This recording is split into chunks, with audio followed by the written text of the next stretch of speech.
Hello mga abe, welcome to my channel. My name is Kuya JDL and tapos na po nga po yung ating mga content pagdating sa Toronto International Film Festival. Kaya nagpapasalamat po ako sa inyong lahat na mga nanood, to all of you who supported that content. Thank you so much from the bottom of my heart. So ngayon naman po, tuloy tayo sa ibang klaseng content at makakausap po natin ngayon sa ating channel ay ang isa sa mga famous chef na Filipino dito sa Toronto.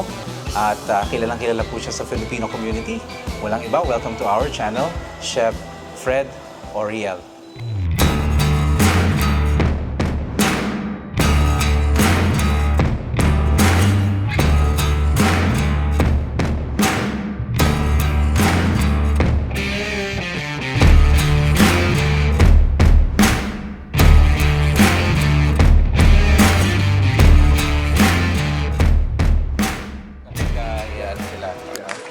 Okay, Chef, welcome to the program. Welcome to Kuya JDL. Yes. Yes. Finally, Can you say hi to my subscribers? Hello, subscribers to JDL. Thank you for coming to our place. And get some information about myself. Okay, so paano naging Sir Fred? Ano ba, Sir Fred o Chef Fred? It's so funny, right? Kasi simula to sa mga small events namin, right? So nangyari sa small event namin, dahil sila tinatawag ko Sir Fred, right? So, after a couple years, this year, napag-decide ko na let's make a catering named Sir Fred Cuisine. Sir Fred. Kasi sa mga Pilipino, lagi Sir Fred. Sir, ma'am, sir. Kaya nga lagi Sir. Yeah, Sabi ko, wala akong maisip. Nag-isip ko ng ibang pangalan, hindi magkatugma, right? I want something like, catchy. Yeah. And Sir Fred Cuisine is a catchy one. So bago tayo magpunta sa mga ventures ni Sir Fred, paano napunta sa pagkukusina? Marami naman pwedeng ibang career, no? Yeah. Kasi sa mga lalaki, engineer, usually IT, banking. Bakit tayo napunta sa kusina? Ang puti na tanong mo ko dyan. Yeah. Actually, may mga nagsimula ako sa business administration, right? At tapos sa business administration, parang na-short ako, parang na-board ako.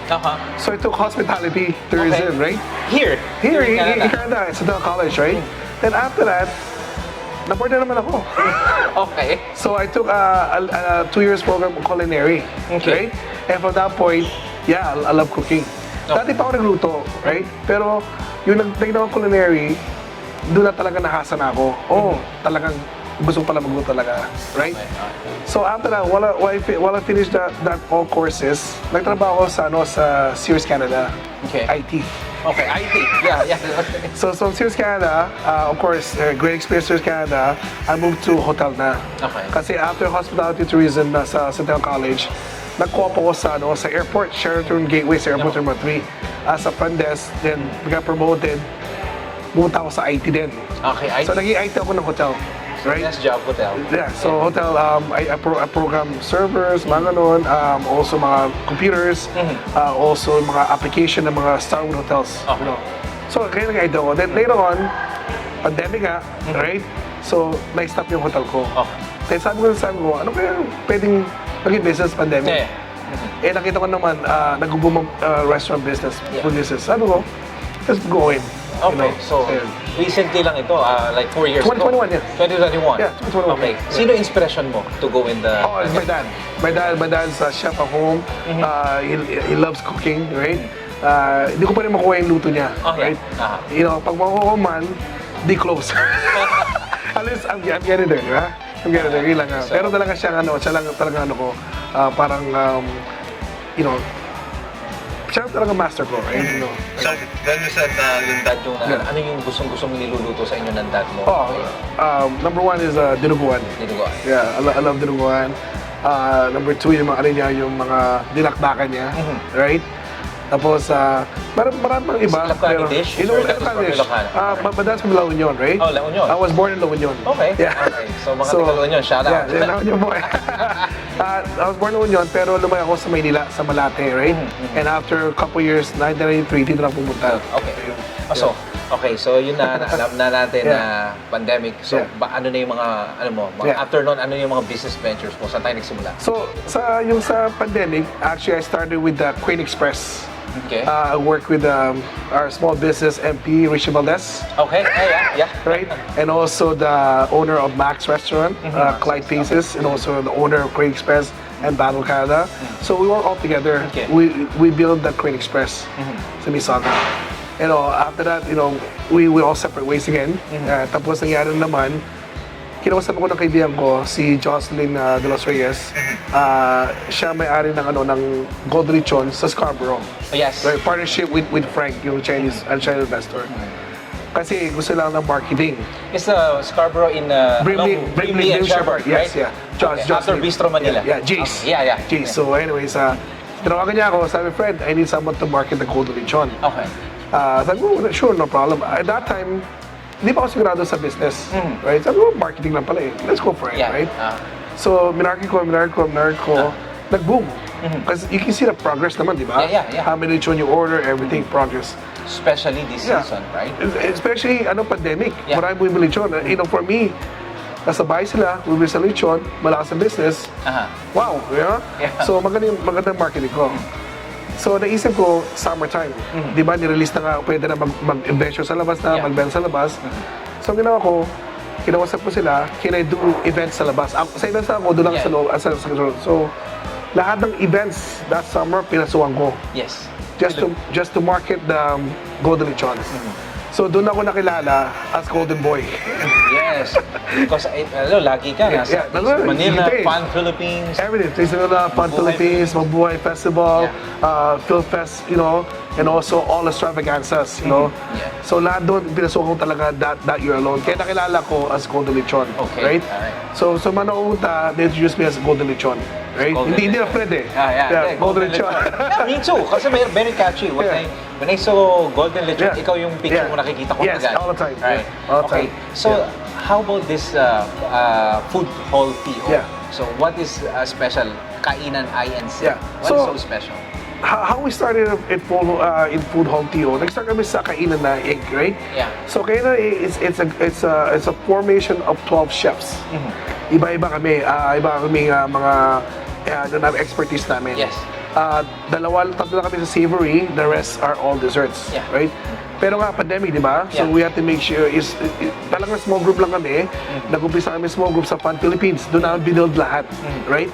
From that point, of course, naging family kami, naging friendship kami. At the same time, we want to grow as a team, as a family, right?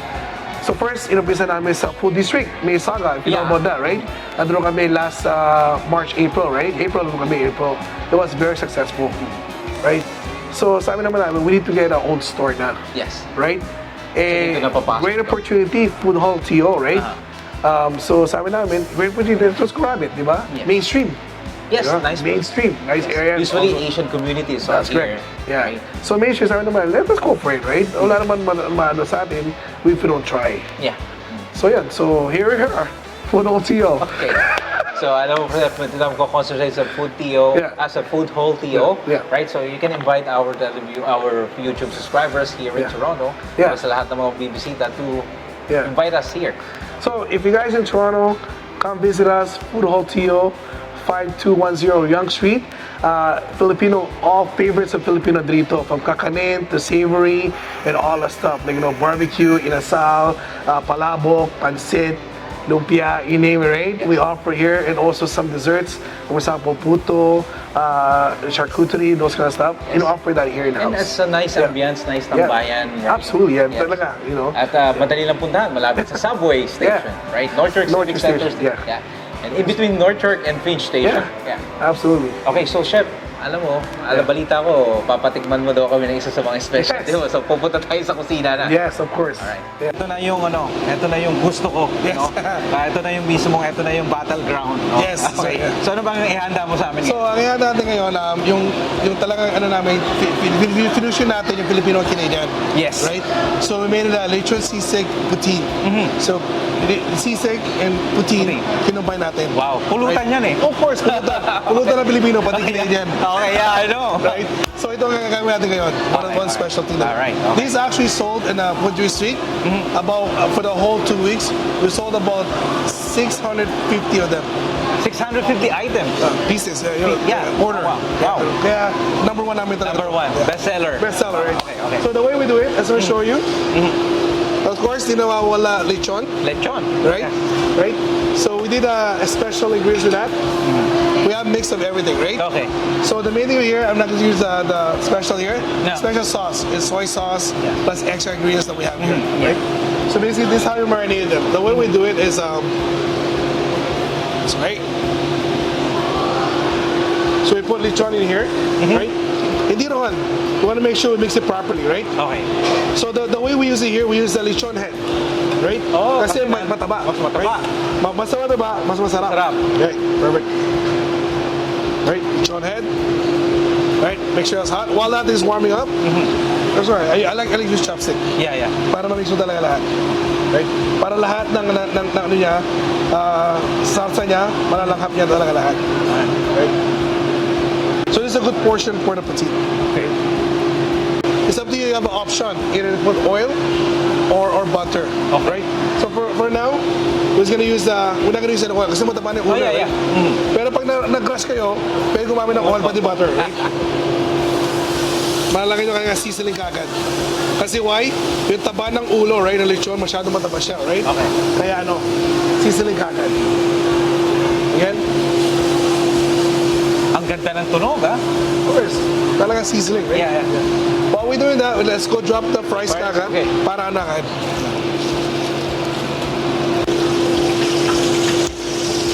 Kailangan ng fries about 350 degrees para mainit, right? So again, while we're waiting for that, let's go back to this para hindi masunog. Right? Alam mo, sometimes I like cooking lechon head kasi hindi talaga flavor. Yeah. At saka inahal namin yung utak. Yung utak. Kasi yung utak pa masarap. Texture nandun. Yes, right, Yeah. texture, everything. Yeah. Kaya ito masarap lagi yung lechon sisig natin. Yeah. Kaya lang, kasi luto na yung lechon natin, luto na yan eh. Yeah. Pampainit lang, minix mo lang yung mga ricado para kumapit siya. Yan lang Actually, siya. correct me if I'm wrong, Yeah. chef, no? Yun ang mas maganda sa karne ng baboy, eh, no? The more niya siyang niluluto, the more siyang sumasarap. Oh yeah, absolutely. That's how the more siya crispy, Yeah, right? yeah. That's what you want it. Yung crunchiness Yes, niya. yeah. Yan masarap yan. So put this on the side. We're gonna wait for fries to come up. So while waiting for the French fries, invite them to your social. Yeah, on social media, come see us at Golden Lechon and also Surfright Cuisine plus Kainan na Inc. Follow us kung nasaan man kami. You see us there all the time. So, mga events, all the stuff. Alright, mga abe, follow Sir Fred. Ang pagkakaiba kasi ng electric versus sa gas, ang electric paano matagal maluto versus sa gas. So Yeah. there's a differentiate. Kaya kung magluto kayo, electric and also gas Yeah. different. Just that idea lang. So this is electric. That's all electric. yeah. All electric, Yeah. wow. Yeah, all electric. Kasi food hall, they want to make sure green, right? Yeah. Oh, All yeah, electric, yeah, kaya yeah. walang gas. Yeah. And it's mas safer ba ang electric? Yeah, ang electric is safer eh. Kung may mangyari man, automatic shutdown. Okay. Right? Yeah. As also here. That's the main shutdown of power. Okay. Okay. Sa gas, may hirapan ka. And then i-check mo pa ang gas, no? Kung may leak. This everything. is so good to go. Right. So again, ang fries lang naman, it will take about 3 minutes. Yeah, yeah. Right? Basta crispy na siya, Okay na siya. okay na siya, right? Of course, people like crispy stuff, right? Yeah. So make sure it's all crispy, right? Yung kagandahan nito.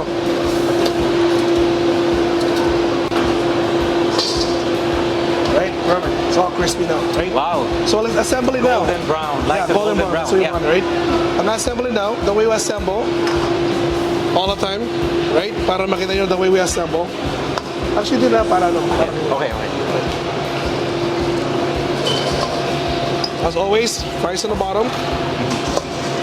Ito na dami natin sisig puti na to. Ito na yung puti na inihintay natin lahat. Yeah. Actually, last time, nandun kami sa Mississauga Square, di ba? Kill Fest. Yes? #1 seller as well. You know? A lot of people are trying. Ano yung sisig puti nyo? Right? Kakaiba, Yeah, di ba? Kasi first time lang na-hear yung sisig puti. Kasi malamig na lugar ang Canada, kaya yan, mainit sa katawan yung putin eh. That's correct. So of course, hindi mawawala ang cheese curd natin. Cheese curd. Right? #1 cheese curd. Right? You can use deeper than cheese curd. Ang cheese curd kasi nagpapano sa mga Canadian, right? They love cheese. Also, Filipino love cheese as well. Yes. Di ba? May cheese hotdog tayo, may different cheeses. Right? Kaya lang sa Pilipinas may connotation na pangmayaman lang ang keso. Maganda sa Canada, we all love Yeah, I know. Everybody can have cheese. Everyone have cheese. At saka hindi mawawala ang gravy natin. Gravy, the Yeah. best. So homemade, kayo rin gumagawa ng gravy nyo? Yes, we made our own gravy in-house. Kaya homemade siya. Kailangan mo talaga tunawin. Pakita nyo ang gravy ng putin. Medyo darker siya dun sa Darker siya. pangkaraniwan doon sa fast food na nakikita natin. Yes, these all darker, right? Yeah. Talagang we made it in-house talaga. Right? Hindi ka talaga magsisi sa gravy namin. Yeah. Right? As I said, And then star. depende boss. Yun na. Of course, you put it on top.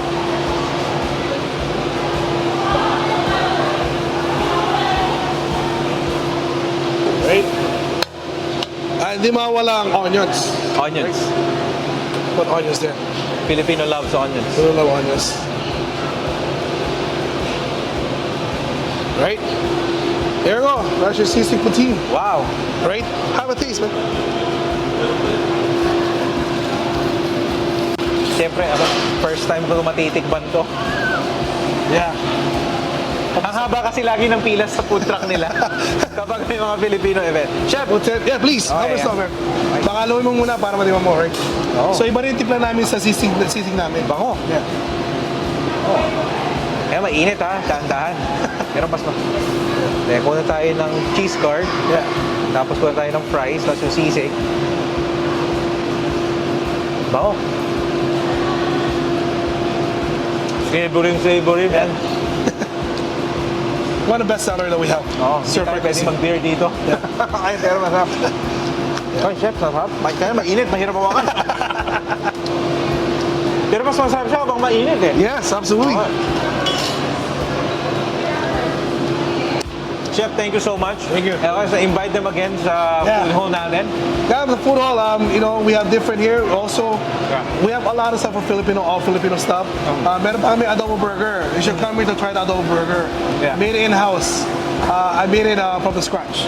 Yeah, chef, syempre yung mga kaibigan natin sa Kainan INC na nandito. Kainan na, meron din sila mga produkto rito na mga kanin, mga savory din na we want to taste it as well, Wow. At saka, pass by, dito na kami sa Young Street. You do Malapit sa delivery? Velasquez. Do you do For the delivery? lechon, actually we do delivery for lechon. We're gonna be online soon for skip the dishes, those Yeah, kind of stuff, okay. DoorDash, So, and abangan Uber niyan. Eats. So, Susunod okay. na yan. Yeah. Okay, chef, thank you so much. No problem. Yeah, it's my pleasure. Okay. Okay, mga abe. Sir Fred, Kainan INC, Toronto, Food Hall TO. Yes, sir. Alright, thank you.